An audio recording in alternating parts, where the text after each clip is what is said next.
सैन्य विमान दुर्घटना, पीड़ितों के शवों को लेकर रूस और यूक्रेन के बीच झड़प। विमान को किसने गिराया, इसकी कोई आधिकारिक पुष्टि नहीं हुई है, लेकिन रूस ने यूक्रेन पर आरोप लगाया है। रूस और यूक्रेन के बीच रूसी सैन्य परिवहन विमान की दुर्घटना में मारे गए लोगों के शवों को लेकर विवाद चल रहा है, जिनके बारे में मॉस्को का कहना है कि ये यूक्रेनी युद्ध बंदी थे। एक यूक्रेनी खुफिया अधिकारी ने गुरुवार देर रात टेलीविजन पर टिप्पणी में कहा कि कीव ने मॉस्को से 24 जनवरी की दुर्घटना में मारे गए लोगों के शव सौंपने का आग्रह किया है, जिसके लिए रूस ने यूक्रेन को जिम्मेदार ठहराया है। उन्होंने कहा कि मॉस्को ने इनकार कर दिया है। यूक्रेन की सैन्य खुफिया के प्रवक्ता एंड्री यूसोव ने रूसी क्षेत्र बेलगोरोड में दुर्घटना की अंतर्राष्ट्रीय जांच के लिए कीव के आह्वान को दोहराया, ताकि यह निर्धारित किया जा सके कि मालवाहक विमान चालक दल के साथ हथियार या यात्रियों को ले गया था या नहीं। रूसी राष्ट्रपति व्लादिमीर पुतिन के प्रवक्ता दिमित्री पेस्कोव ने शुक्रवार को राज्य RIA नोवोस्ती समाचार एजेंसी को बताया कि क्रेमलिन को शव सौंपने के लिए यूक्रेनी अनुरोध नहीं मिला है। पुतिन ने इस सप्ताह कहा था कि रूस न केवल विमान को गिराए जाने की अंतर्राष्ट्रीय जांच का स्वागत करेगा, बल्कि उस पर जोर भी देगा, क्योंकि उन्होंने इस दुर्घटना को यूक्रेन द्वारा किया गया अपराध बताया था।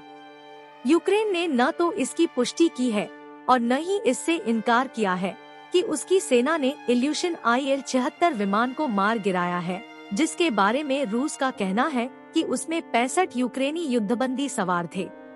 कैदियों के बारे में रूस के दावे की स्वतंत्र रूप से पुष्टि नहीं की जा सकी है। रूस की मुख्य राज्य आपराधिक जांच एजेंसी जांच समिति ने कहा कि विमान को अमेरिका निर्मित पैट्रियट मिसाइल रक्षा प्रणाली द्वारा गिराया गया था, जिसे पश्चिमी सहयोगियों ने रूस के खिलाफ युद्ध के लिए कीव को आपूर्ति की थी। समिति ने कहा कि उसने 2 मिसाइलों के 116 टुकड़े बरामद किए हैं, जो यूक्रेन के खार्किव क्षेत्र के लिप्सी गांव के पास पैट्रियट प्रणाली से दागे गए थे, जो बेलगोरोड से सीमा के दूसरी ओर स्थित है। इसमें एक वीडियो था जिसमें कथित तौर पर बर्फ में पड़े कुछ मिसाइल के टुकड़े दिखाए गए थे, जिनके निशान उनकी उत्पत्ति को साबित करने के लिए थे। रूसी अधिकारियों ने कहा कि विमान में 74 लोग सवार थे, 65 यूक्रेनी युद्धबंदी, 6 चालक दल के सदस्य और 3 रूसी सैनिक, जिनमें से सभी मारे गए। दुर्घटना के बावजूद दोनों देशों ने बुधवार को कैदियों की अदलाबदली पूरी की। प्रत्येक ने 195 युद्धबंदियों की अदलाबदली की। रूस और यूक्रेन के बीच युद्ध, जो अपने 2 साल पूरे करने के करीब है, लगातार बढ़ता जा रहा है। रूस यूक्रेन पर मिसाइलों और ड्रोन से लंबी दूरी के हमले कर रहा है। यूक्रेन ने गुरुवार को कहा कि उसने रूसी कब्जे वाले क्रीमिया प्रायद्वीप के पास काला सागर में एक रूसी युद्धपोत पर हमला करने और उसे नष्ट करने के लिए समुद्री ड्रोन का इस्तेमाल किया। यूक्रेनी राष्ट्रपति वोलोडिमिर ज़ेलेंस्की के गृहनगर क्रीवी रह में एक ड्रोन हमले ने एक ऊर्जा सुविधा को क्षतिग्रस्त कर दिया, जिससे 1 लाख प्राप्तकर्ताओं को बिजली नहीं मिली और 113 कोयला खनिक 2 खदानों में भूमिगत फंस गए। केंद्रीय शहर की रक्षा परिषद के प्रमुख ओलेक्जेंडर विल्कुल ने कहा कि बिजली आंशिक रूप से बहाल होने के बाद सभी खनिकों को सुरक्षा में लाया गया। क्रेमलिन के प्रवक्ता दिमित्री पेस्कोव ने शुक्रवार को राज्य RIA नोवोस्ती समाचार एजेंसी को बताया कि क्रेमलिन को शव सौंपने के लिए यूक्रेनी अनुरोध नहीं मिला है। यह पूछे जाने पर कि क्या रूस उन्हें सौंपने को तैयार होगा, उन्होंने बाद में संवाददाताओं से कहा कि घटना की आधिकारिक जांच जारी है और इस तरह के अनुरोध पर विचार करना रूसी कानून प्रवर्तन एजेंसियों पर निर्भर करेगा।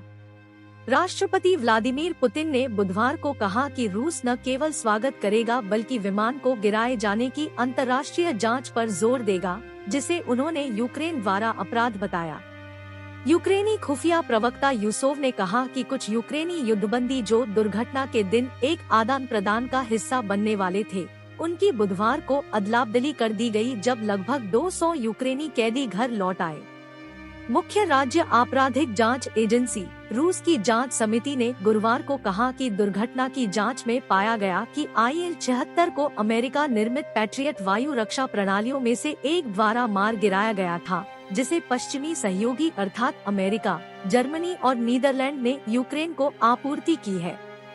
अमेरिका ने देशभक्तों को यह समझ प्रदान की है कि उनका उपयोग यूक्रेन के बाहर नहीं किया जाएगा। रूसी अधिकारियों ने दावा किया कि विमान में 74 लोग सवार थे, जिनमें 65 यूक्रेनी युद्धबंदी, 6 चालक दल के सदस्य और 3 रूसी सैनिक शामिल थे।